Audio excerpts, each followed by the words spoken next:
Right, so magandang araw sa inyo. Eto si Richard Gomez, anak ng baka, doon ho sa Thailand ay namatok ng matanda. Abay, pambihira naman. Hmm. So ito ho yung nangyari. Nyo nga po kaya kayo naggalit, nakikini-question nyo yung desisyon nila na number 1 fencer hindi pinalaro, ang pinalaro ay yung number 4. Alam nyo, kaya meron daw kasing problema doon sa number 1 fencer kay Larzabal na may problema raw ito sa qualification. Pero sabi naman ni Richard Gomez, a month ago binubuli nyo na dahil nakikita nyo hindi nag-i-ensayo. Yung ganun.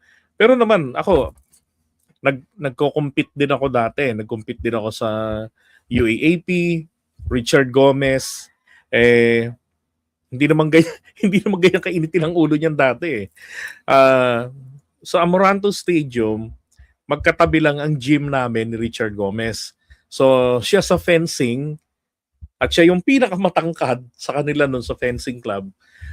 Tapos ako naman, doon naman ako sa katabi. As in, dingding lang ang pagitan namin. Sa judo naman ako. Magkatabi lang. Tapos, tapos ng practice, pagka lumalabas kami ron, dahil mainit ang gym, and then Richard, ganun din, sa may gilid ng kotse niya, pwede mo siyang makakwentuhan, pwede mo siyang makausap Richard Gomez, napaka-cool. Pero ngayon may nagulat ako nung mapanood ko na nambatok ng matanda. Ito ang paliwanag ni Richard. Pero nagkaroon po kayo ng konfrontasyon. Ano po ba ang kwento sa likod nito? Kasi ang sinasabi po niya sa sulat ay inireklamo po kayo ng pag-atake umano sa kanya sa kasagsagan ng fencing competition noong December 16. December 16, ngayon kailan lang. It happened the other day, compared to the other day. Yeah, December 16, in fact, Talagang lumapit sa akin, nakatayo lang ako Opo. Lumapit sa akin. So, nung lumapit sa akin, ay pagkamisa sa akin, sabi ko, bakit gano'n ang decision making na ginawa ninyo? That's how it started. Ang sinasabi po niya, Kong, imbis daw po nakausapin, ay sinugod, tinapakan sa paa, pinilipit daw niyo ho ang hinlalaki niya at binatukan. At mayroon po kaming video, may lumabas po na video na batukan nga po siya. Kayo po ba yung nasa video na yon? Hindi ko nakita yung video Pero talaga kami ng confrontation habang nag-uusap kami. Aminado naman si Richard Gomez. So mad, when the country is fighting for a medal, bakit may papasok yung mas mahina na player? Sinasabi ko sa nila And then prior to that, months before that, binubuli nila ito si Alexa. Binubuli nila. Pero, you do not bully an athlete. Huwag yung babasitin yung mga athletes namin. So, ako rin parang ang labo naman na yata yung binubuli na yun. Di ba? Parang ano lang yun. Pero sabi ng iba, dapat daw masampahan ng kaso, ng ethics complaint si Richard Gomez for being a congressman.